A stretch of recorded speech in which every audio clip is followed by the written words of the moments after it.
எல்லாருக்கும் வணக்கம் நண்பா. என்னோட நண்பர் என்னிடம் கேட்டார். என்ன கேட்டார்னா, ஜாதகம் பார்த்தா கல்யாணம் பண்ணுறாங்க, விருப்பப்பட்டு கல்யாணம் பண்ணுறாங்க. அப்படி இருக்கும்போது குடும்பத்தில் ஏன் பிரச்சனை வருது? இதெல்லாம் வந்து ஜாதகம் காரணமா, இறைவன் காரணமா, அதுபோல் கிரகங்கள் காரணமா, இறைவன் காரணமா, நேரம் காரணமா அப்படின்னு கேட்டார். எனக்கு தெரிலப்பா, யாருன்னா பெரியவங்களை போய் கேட்டுப்பார் அப்படின்னு நான் சொல்லிட்டேன். அவர் போய்ட்டு ஒரு ஜோதிடர் கேட்டார். அவர் ஜோதிடர் என்ன சொன்னார்னா, கடவுள் வாழ்த்து திருக்குறளில் முதல் பக்கத்திலே 4வது குறள், வேண்டுதல் வேண்டாமை இலான் அடி சேர்ந்தார்க்கு ஆண்டு முடிமை இல்லை அப்படின்னு இருக்கும். அதை படித்து பார்த்துட்டான்னு கேட்டார். அதுக்கு என்ன அர்த்தம்னா, கடவுள் என்பவன் விருப்பு வெறுப்பாற்றவன். அப்போ கடவுள் காரணம் இல்லை தான் பிரச்சனைக்கு. அதேபோல் கிரகம் இன்றைய கிரக பலன், இன்றைய ராசி பலன், இதை பிரித்து பாருங்கள். அதாவது டிஎன்பிசியில் கேட்பாங்களா, சேர்த்து எது பிரித்து எது அப்படின்னு தான். எல்லா கேள்விக்கும் பதில் கேள்வியிலே தான் இருக்குது. அதை அறிஞ்சவங்க ஞானின்னுவாங்க. இப்போ 7வது அறிவு கூட போகிறாங்க. நீங்கள் வேணால் அதை யோசனை பண்ணி பாருங்கள். இதை இந்த பிறகு சொல்கிறேன். அதாவது கிரக பலன், கிரகம் கூட்டல் பலன் தானே முடியுது. இன்றைய ராசி பலன், ராசி கூட்டல் பலன், அப்போ பலன் தானே முடியுது. கிரகங்களும் கூட யார் என்ன செஞ்சாங்களோ அதுக்கேற்ற மாதிரி அவங்க பலனை தராங்க. அப்போ அவங்களுடைய நேரம், இன்றைக்கி ஏதோ சாமி பார்க்கணும், கோயிலுக்கு போனோம்னா சாமி கூட நேரம் தான். சபரிமலைக்கு போனால் முன்னாடியே ஆன்லைன் புக்கிங் பண்ணோம். அதுக்கு டாக்டர் பார்க்கணுன்னா கூட முன்னாடியே புக்கிங் பண்ணோம். ஃப்ளைட்டுக்கு போனால் புக்கிங் பண்ணோம், ட்ரெயினுக்கு போனால் புக்கிங் பண்ணோம். டைமுக்கு ட்ரெயின், டைமுக்கு பஸ்ஸு, டைமுக்கு ஜாப்பு, இந்த மாதிரி எல்லாத்துக்கும் டைம் வந்துச்சு. அப்போ நேரத்தை வீணடிச்சிட்டா அப்போ பயனுள்ள வகையில் நேரத்தை பயன்படுத்தணும். நேரத்தை வீணடிச்சு டைம் 24 மணி நேரம் தான். அப்போ நேரத்தை வந்து பத்தலை, அதே போல் நேரம் வந்து எனக்கு கெட்ட நேரம் அப்படிலாம் சொல்லக்கூடாது. நேரம் எல்லோரும் நல்ல நேரம் தான். கெட்ட நேரத்தை நல்ல நேரமாக மாற்றிக்கணும். அதுதான் மனிதனுக்கு அந்த பகுத்தறிவு அப்படின்னு சொல்கிறாங்க. இது எத்தனை பேருக்கு அதை நான் சொல்லி புரிய வைப்பேன்னு தெரில அப்படின்னு அந்த ஜோதிடர் சொன்னார். சரி, இதெல்லாம் அப்படியே இருக்கட்டும். திரும்ப அவர் சொன்னது என்னவென்றால், தான் குடும்பத்தில் ஒரு பிரச்சனைக்கு தான் காரணம் அப்படின்னா, எப்படி நான் எப்படி என் குடும்பத்தில் நான் பிரச்சனைக்கு நான் காரணம் ஆக முடியும் அப்படின்னு அவர் கேட்டார் என் நண்பர். அதுக்கு அவர் என்ன சொன்னார்னா, முதல்ல குடும்ப உறுப்பினராக இருந்தாலும் சரி, 3ஆம் நபராக இருந்தாலும் சரி, நட்பாக இருந்தாலும் சரி, அவங்க என்ன கேட்குறாங்களோ அதை முதல்ல காதில் வாங்கின்னு பிறகு விடையளி. என்ன விடை? தகுந்த விடை. தவறாக வேறு விடை அளித்தால் அங்கே சண்டை வரும், மனக்குழப்பம் வரும், மன போராட்டம் வரும், மனப்பிரச்சனை வரும். அது மனநோய்க்கு காரணம் அப்படின்னாரு. அதாவது கேட்ட கேள்விக்கு பதில் கேள்வியிலே இருக்குது. அவன் என்ன கேட்கலாம் அதை மட்டும் பதில் சொல்லு. வேறு பதில் சொன்னால் நான் ஒன்று கேட்டால் அவன் ஒன்று சொல்கிறான், நான் ஒன்று சொன்னால் அவன் ஒன்று கேட்குறான் அப்படின்னு அங்கே பிரச்சனை வரும். அதுதான் எல்லா குடும்பத்துலேயும் வருது. என் குடும்பத்துலேயும் அப்படி தான். நான் ஒன்று சொன்னேன், எங்கள் அப்பா ஒன்று சொல்லுவார், எங்கள் அப்பா ஒன்று சொன்னால் நான் ஒன்று சொல்லுவேன். 2 பேருக்குள்ள வாக்குவாதம் வரும். இது எல்லா வீட்லேயும் நடக்குது தான். சண்டை இல்லாமல் எந்த குடும்பம் இருக்குது? குறை இல்லாமல் எந்த குடும்பம் இருக்குது? எல்லா குடும்பத்துலேயும் குறைகள் இருக்குது தான். எங்கள் குடும்பத்தில் நிறைய இருக்குது. சரி, இது அப்படியே இருக்கட்டும். இது எதுக்காக இந்த பதிவுனா, தன்னோட பிரச்சனைக்கு காரணம் ஆண்டவன் இல்லை, கிரகமும் இல்லை, அதே போல் நேரமும் காரணம் கிடையாது. தான் பிரச்சனை தான் காரணம். பகுத்தறிவு, விரி சிந்தனை, அதாவது டைவர்ஜன் திங்கிங் சொல்லுவாங்களா, east west north south, east and west அப்படின்னும், வெஸ்ட்டு நார்த் அதுமாதிரி சொல்லுவாங்க. அது பல ஆங்கிள் 4 மூலம் சொல்லுவாங்கள்ல, ஜங்ஷன் அது மாதிரி சொல்கிறாங்க. அது மாதிரி ஒரு பிரச்சனை வருதுன்னா 4 பக்கமும் ஆராய்ஞ்சு பார்த்து அதுக்கு என்ன வழி அப்படின்னு ஆலோசனை பண்ணுறோம் தான் அந்த பகுத்தறிவு. ஆண்டவன் மனிதனுக்கு மட்டும்தான் கொடுத்துருக்குறான், அதை யாரும் பயன்படுத்துறது இல்லை அப்படின்னா. அப்போ பயன்படுத்தாத அந்த பிரச்சனை தான் வரும் அப்படின்னு ஒரு சயின்டிஸ்ட், அறிவியல் வாதியார் எனக்கு சொன்னார். அப்போவே நான் 10வது படிக்கும்போதே. இது 100% உண்மை தானே. கொரோனா வந்தோடனே என்ன பண்ணாங்க, அலசி ஆராய்ஞ்சு உடனே மருந்து கண்டுபிடிச்சாங்களா. அதே போல் ட்ரெயின், கம்ப்யூட்ரு, இந்த ஃபோனு கண்டுபிடிச்சது கூட யார்? கம்ப்யூட்டர் கண்டுபிடிச்சது யார்? மனிதன். எல்லா பொருளையும் கண்டுபிடிச்ச மனுஷன்தான். உன்னை விட உயர்ந்த பொருள் உலகில் இல்லை சொன்னதும் மனுஷன்தான். ரமண மகரிஷி. மனுஷன்தான் உயர்ந்த பொருள். ஆனால் மனிதனுக்கு மதிப்பே கிடையாது. யாரும் பணம் இருந்தால் தான் மதிக்கிறாங்க, சொத்து காசு வசதி இருந்தால் தான் மதிக்கிறாங்க. ஆனால் மனசு யார் மதிக்கிறாங்க? அந்த மைண்டுக்கு யார்? ஒவ்வொரு மனிதனுக்கும் ஒவ்வொரு திறமை இருக்குது.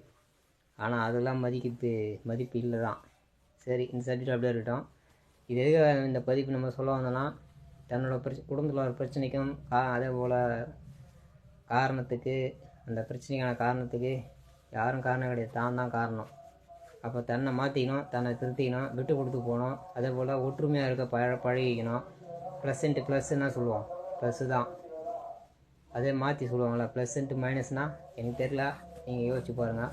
மைனஸ் இன்ட்டு மைனஸ்னால் அதுவும் எனக்கு தெரில, யோசிச்சு பாருங்கள். அது போல் தான் மேக்ஸ் மாதிரி தான் வாழ்க்கையும்.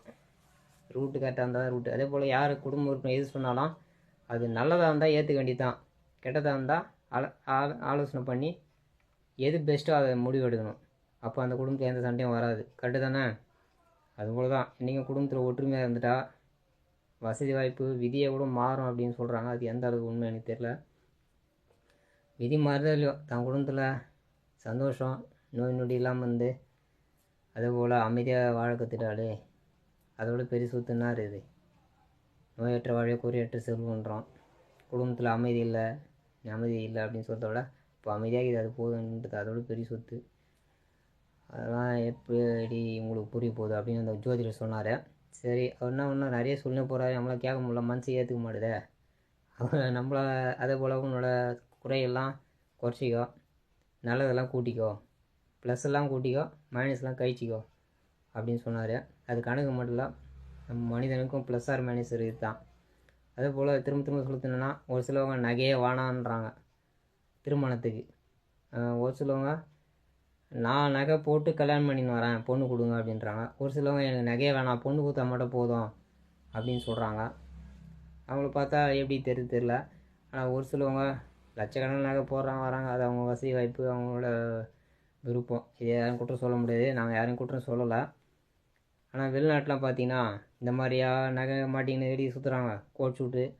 அதே போல் காரு, ஏதோ பைக்கில் போவாங்க, ஃப்ளைட்டில் வருவாங்க, ஷூ மாட்டின்னு வருவாங்க, அவ்வளோதான். ஆனால் அவங்க கையிலையோ காதுலையோ கையிலையோ வழியிலோ நெக்லஸோ எதுவும் கிடையாது. ஆனால் இந்தியாவில் தான் இப்போ 8 சவரன் நகை கழுத்தில் மாடுறது, காதில் மாடுது, கையில் போட்டுன்னு வருது, அப்புறம் திருடு போயிடுச்சு, அப்புறம் ஓங்கிச்சு, அப்புறம் மிஸ் ஆகிடுச்சு, எதோ சொல்கிறாங்க. இதனால் ஏதோ பிரச்சனை வருது தான். ஒரு நகையோட விலை இன்றைக்கி எவ்வளோ? 1 லட்ச ரூபா ஏதோ சம்திங் போகுது, எனக்கு சரியாக தெரில. அப்போ 100 சவரம் போட்டால் என்ன, 50 சவரம் போட்டால் என்ன, 40 சவரம் போட்டால் என்ன? அது வாழ்க்கைக்கு தேவையா? ஒரு மனிதன் தேவைன்னா 3 வேளை உணவு, உடுக்க உடை, இருக்க இடம்தான். தேவைக்கு பணம் இருக்கலாம், தேவைக்கு அதிகம் வந்தால் அது பிரச்சனை தான். ஆனால் எத்தனையோ பேர் வீட்டில் இருக்கிறவங்க புண்ணிய மாட்டேங்கிறாங்க. எனக்கு மிக்ஸி வாங்கியா, கிரைண்டர் வாங்கியா, ஏசி வாங்கியா, இந்த மாதிரி இல்லாதலாம் வாங்கி வந்தால் இல்லாதவன் என்ன பண்ணுவான்? 500 ரூபா சம்பாதிக்கிறவன் அதெல்லாம் பண்ண முடியுமா? ஆனால் இருத்து வச்சு வாழ பார்க்கணும். நான் என்ன சொல்கிறேன், என் வீட்டில் வந்து சொல்கிறாங்க. ஆனால் அது நான் என்ன சாந்தப்படுத்திக்கலாம், நான் குடும்பத்தில் இருக்கிறவங்களாம் சாந்தம் பண்ண முடியுமா? முடியாது. அது ஆரம்பத்துலேருந்தே கொண்டு வரணும்.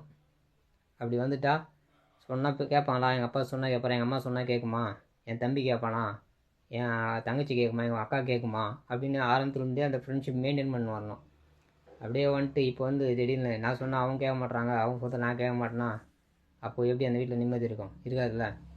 அப்போ அந்த இடத்துல அட்ஜஸ்ட் பண்ணி போகணும். வயசுக்கு மரியாதை கொடுக்கணும், பெரியவங்களை மதிக்கணும். அதே போல் தன்னை சார்ந்தவங்க ஒருத்தங்கிறானா அவங்களையும் நம்ம பார்க்கணும். அவங்க கேட்காம நம்ம முடிவு எடுக்கக்கூடாது. இப்போ எங்கள் அப்பா இருக்கிறாருன்னா எங்கள் அப்பா அம்மா நான் கேட்கணும். அதேமாதிரி ஒய்ஃப் இருக்கிறானா ஒய்ஃபை கேட்கணும், தம்பிக்கிறானா தம்பியை கேட்கணும். அதை விட்டு தானே ராஜா தானே மந்திரி அப்படின்னு போனால் நல்லதாக இருந்தால் நல்லது முடிஞ்சால் பிரச்சனை இல்லை, கெட்டதில் முடிஞ்சால் பிரச்சனை வருது. முடிஞ்ச அளவு எதுவும் இருந்தாலும் கலந்து ஆலோசிங்க, குடும்பத்தில் ஒற்றுமையாக இருங்க அப்படின்னு அந்த ஜோதிடர் சொன்னார். அப்படின்னு என்கிட்ட என் ஃப்ரெண்டு சொன்னாப்புல. அதுபோல் தான் எல்லா குடும்பத்துலேயும் சந்தோஷம் வேணுன்னா விட்டு கொடுத்து போகணும். அதே போல் அமைதியை மெயின்டைன் பண்ணணும். அதே போல் குறைவான உணவாக இருந்தாலும் சுத்தமாக செஞ்சு சாப்பிட்ணும். ஆடம்பர வாழ்க்கைன்றது வேணாம் அப்படின்னு சொல்கிறாரு. வசதி வாய்ப்போட சந்தோஷத்துக்கு வசதி வாய்ப்பு தரலாம், ஆனால் அது நிரந்தரமாக வந்து எல்லோரும் கிடைக்காது. அதுபோல் பணம் காசு இருந்தாலும் தானம் பண்ணணும் கட்டாயம் கிடையாது.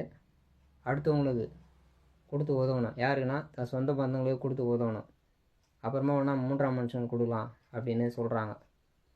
ஆனால் எத்தனையோ பேர் பணம் இருந்தாலும் தன் சொந்த பந்தத்தையும் கொடுத்து ஹெல்ப் பண்ண மாட்றாங்க. ஆனால் நட்புன்னு எடுத்துக்கலாம், ரோட்டில் போகிறவங்களும் ஒரு டீயா சாப்பிட்றான்னு கேட்குறாங்க, சாப்பிட்டியான்னு கேட்குறாங்க. அதே போல் வேணால் வெளியே போயிட்டால் கூட பார்த்து போப்பா, நிறைய கீழே வின்ட்டுருப்பாசு, நான் வழக்கமாக ஏதாவது தண்ணி குடிக்கிறியான்னு கேட்குறாங்க. 3ஆம் நபர். ஆனால் சொந்த பந்தத்தில் எத்தனை பேர் அது மாதிரி இருக்கிறாங்க? அப்போ ஏன் அந்த பிரச்சனை வர்றதுக்கு காரணம் யார்? இதெல்லாம் இறைவன் காரணமா? இல்லை. நான் என்ன பண்ணணும் அதான் திருப்பி என்ன கொடுக்குறாங்க. அதே போல் சொந்த பந்தம்லாம் ஏன் சேராமல் இருக்குது? என்ன காரணம்? என்ன காரணம்? எனக்கு பிடிக்கலையா? என் பெரிய பையன் சித்தப்ப நான் பேசலையா? நான் ஒதுங்கிட்டேன். தான் பிள்ளைகளா அப்படின்னு சொல்லக்கூடாது. அவன் சித்தப்பா பேசினா பேசிக்கோ, அவங்க எதனா கொடுத்தானா வாங்கி சாப்பிடு, அவன் வீட்டுக்கு போ, நீ வாங்க அப்படின்னு நான் விட்டுடணும். நானே என் பிள்ளைக்கு சொல்லி கொடுத்தேன்னா அவன் என் வீட்டுக்கு போகாத, அவங்க கொடுத்தாங்க எதுவும் வாங்கி சாப்பிடாத, அவங்க இங்கே வர சொல்லாத அப்படி சொன்னால் அந்த பையனுக்கு கல்யாணம் ஆகி அவன் அந்த பையனுக்கு என்ன சொல்லிக் கொடுப்பான்? அதே தான் சொல்லிக் கொடுப்பான்.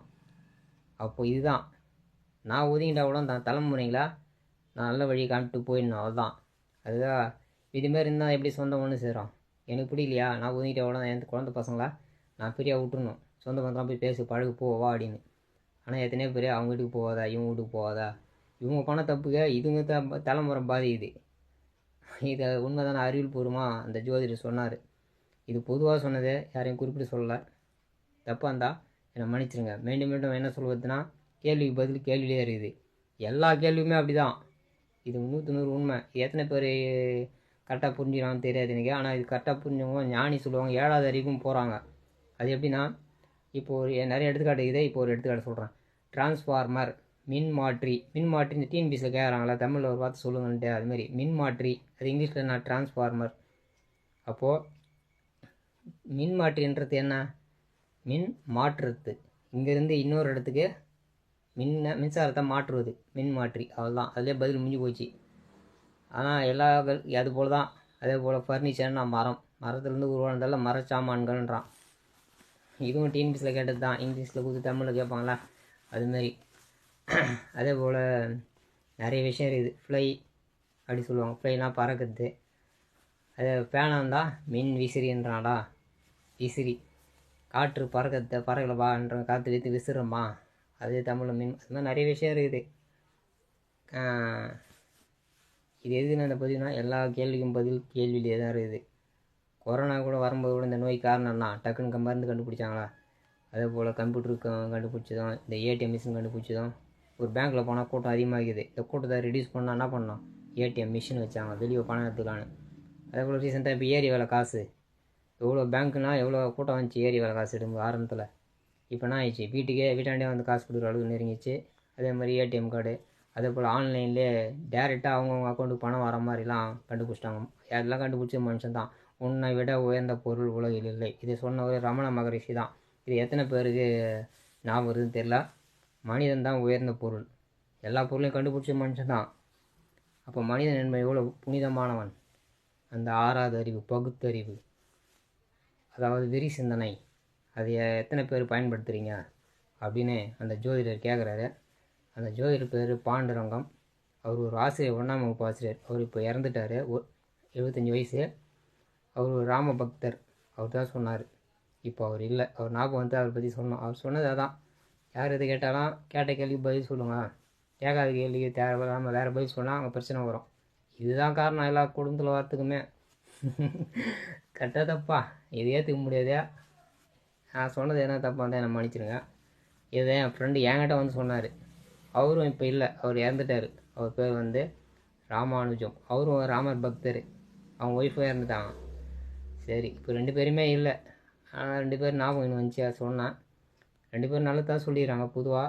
இதில் சொன்னது என்ன மனசு கஷ்டமாக இருந்தாலோ, ஏற்றக்கூடிய மனநிலை இல்லைனாலோ, இல்லை என் மேலே எதனா கோவம்னா கூட தயவுசெய்து என்னை மன்னிச்சிருங்க. இதான் உண்மை. மீண்டும் மீண்டும் சொல்வது என்னவென்றால், தான் குடும்பத்தில் பிரச்சனைக்கு காரணம் ஆண்டவன் இல்லை, கிரகம் இல்லை, நேரம் கிடையாது, தான் பிரச்சனை தான் தான் காரணம். முடிஞ்சால் சொல்லக்கூடாதே, வானம் வம்பு. அதாவது கருட புராணம் அதை படித்தோன்னு ஒரு மனிதன் எப்படிலாம் வாழணும் அப்படின்னு அதில் போட்டிருக்கு. அதையும் படிச்சுட்டு வந்துட்டவங்க. நான் படிக்கல, என் ஃப்ரெண்டு படித்தேன்னு சொன்னார். அது புக்கு கிடைக்கல, ஏன்னா நானும் தேடி பார்க்கணும். சரிங்க, நன்றி. நான் சொன்னது என்ன தப்பாக இருந்தால் தயவுசெய்து என்னை மன்னிச்சிருங்க. எல்லோரும் ஃப்ரெண்டாக இருப்போம், வாழப்போது கொஞ்ச நாள் தான். எல்லோரும் முடிஞ்சால் தன்னை சந்தோஷமாக வச்சுக்கணும். அதோட இன்னும் முடிஞ்சால் அடுத்தவனையும் சந்தோஷமாக வச்சு முயற்சி பண்ணணும். சரிங்களா? முடிஞ்ச அளவு இறைவனுக்கு விசுவாசமாக இருக்கணும். அவர் கோச்சிக்கூடாது. அப்போ நான் செய்கிற செயல் கரெக்டாக இருக்கணும். தப்பாக இருந்தால் அவர் என்னை கோச்சிப்பார்ல. அப்போ நான் என்ன பண்ணணும்? அவரை நான் ஜெயிக்கணும், அவர் என்னை ஜெயிக்கக்கூடாது. கடவுள்கிட்ட மனிதன் ஜெயிக்க ஆசை பண்ணணும். எத்தனை பேர் ஜெயிக்கிறதுக்கு ரெடி ஆகிறீங்க? அப்போ நல்லது செய்யுங்க, எல்லாத்தையும் தாங்கிக்குங்க, எல்லாத்தையும் பொறுத்துக்குங்க, எல்லாத்தையும் அதான் இங்கிலீஷில் அட்ஜஸ்ட் பண்ணிக்கங்கன்றாங்க. அந்த அட்ஜஸ்ட்மெண்ட் நல்லதுக்காக இருந்தால் எவ்வளோ அட்ஜஸ்ட் பண்ணலாம், கெட்டதுக்காக இருந்தால் ஒதுங்கிக்கலாம். அதுதான் அங்கே வந்து வாக்குவாதம் வைக்கக்கூடாது. இதுதான் எல்லாருக்கும். இதை நான் சொல்ல, நான் வணங்குற ஐயப்பன், என் குருநாதர், எங்கள் அப்பா அம்மா எல்லாமே எனக்கு ஐயப்பன் தான். எங்கள் அப்பா அம்மா நல்லபடியாக வச்சுருந்தேன் எங்கள் ஐயப்பன் கேட்டேன். அதுக்கு என் அக்கா பாப்பாவையும் நல்லபடியாக வச்சுன்னு கேட்டேன். அவங்களுக்கு என்ன ஒன்றா கொடு, எதனா ஒன்றா எனக்கு கொடு தண்டனை அப்படின்னு அதான் எவ்வளோ மாற்றம் வந்துச்சு. அதுபோல் அவங்களுக்கு விருப்பப்பட்ட தெய்வம் இது. அந்த தெய்வத்திட்ட போய்ட்டு உங்கள் குறைய கேளுங்க. அதுதான் திருவிளையாடலில் நாசர் போய் கேட்பார்ல, எனக்கு இல்லையா சொக்கநாதான் கேட்டவனா சிவனே இறங்கி வந்து என்னையா புலம்புறன்னு கேட்பார் பாருங்க. அதுபோல் கடவுளை குற்றம் சொன்னவரும் மனிதன் தான். நெற்றிக்கண்ணை திறந்தா கூட குற்றமேன்னு சொன்னாருங்களே யார் அந்த திருவிளையாடல் படத்தில். அப்போது நான் யார் என்று சிவன் கேட்பார்ல. இதெல்லாம் வந்து அப்போ நடந்த பழைய கதைகள், அதை படமாக எடுத்தாங்க. அப்போ கடவுளே குற்றம் சொன்னவரும் மனிதன் தான். அப்போ மனிதன் நேர்மையாக போனால் கூட கடவுளாக இருந்தாலும் அதே போல் தான் எம்ஜிஆர்னு சொன்னது, அவன் தேவன் என்றாலும் விட மாட்டேன், நான் ஆணையிட்டால் அது ஆணையிட்டால் அப்படின்னு அந்த பாட்டு வரும்ல. அவர் அந்த பாட்டு வரி யார் எழுதினது? பாடலாசிரியர். அவர் எழுதினார்ல அந்த வரி. தேவனே இருந்தாலும் தப்புனா தப்பு தான். இதுதான் மனிதன் சொல்கிறது. அப்போ மனிதன் நினைத்தா கடவுள் ஆகலாம். இது 100% உண்மை தானே? எத்தனை பேர் கடவுள் ஆகணும்னு ஆசைப்படுறீங்க? அந்த 63 நாயன்மார்கள் என்ன பண்ணாங்க? கல்யாணம் பண்ணி குழந்தை கூட்டாட வந்தவங்க தான். அவங்களாம் வந்து இப்போ சாமி ஆகிட்டாங்க. ஹரிச்சந்திரன் யார்? சாமி ஆகிட்டாரு. வள்ளலார் யார்? சாமி ஆகிட்டாரு. விவேகானந்தர் யார்? அது நான் காந்தி நேரு எல்லாங்கிறாங்க தான். எல்லோரும் சாமி ஆகிட்டாங்க தான். சாமி ஆகலாம் கூட இந்த பிறவியில் சந்தோஷம் கொஞ்சம் இருந்து வாழ்க்கை ஸ்மூத்தாக போச்சுன்னா அதோட பெரிய சொத்து என்ன ஆகிக்குது? காசு பண்ணலாம் தான் தனக்கு வச்சுக்கின்னு தான் சொந்த மருந்து கொடுத்து ஹெல்ப் பண்ணுங்க. இது ரொம்ப கஷ்டமாக தான் இருக்கும். சொந்த பந்தம்னா யார்? அப்பா அம்மா கூட பிறந்தவங்க. அவங்க 1000 செய்யலாலும் பரவாயில்ல, ஆனால் பெற்றுட்டாங்களா கூட பிறந்துச்சுல கொடுத்து உதவுங்க. ஒன்றும் தப்பு கிடையாது. நன்றி. நான் சொன்ன தப்பாக இருந்தால் தயவு செய்து என்னை மன்னிச்சிடுங்க. நன்றி. இது ஒரு மன திருப்தியாகவும் மன மாற்றத்துக்கும் மனநோய்க்கான காரணத்துக்காகவும் அதே போல் தான் பிரச்சனை காரணமாகவும் உள்ள காரண விளக்குறதுக்காக என் ஜோதிடரும் எங்கள் வாதியாரும் எனக்கு சொன்னது இது. அதுவே என் நண்பர் சொன்னது. இப்போ அவங்க இல்லை. அதான் பாட்ஷா படத்தில் எப்படி ரஜினி சார் தன் நண்பனுக்காக போராடுறோம், அதுமாரி எங்கள் வாதியாருக்காகவும் என் நண்பனுக்காக இந்த பதிவு நான் பதிவிட்டேன். இது அவங்களுக்கு போய் அந்த ஆத்மா சாந்தி அடைந்ததாக சொன்னேன். தப்பாக இருந்தால் என்னை மன்னிச்சிடுங்க. ஆனால் அவங்க ஏற்றுப்பாங்க. என் நண்பன் நல்லா இருக்கணும், நண்பன் குடும்பம் நல்லா இருக்கணும், எல்லோரும் நல்லா இருக்கணும். நன்றி.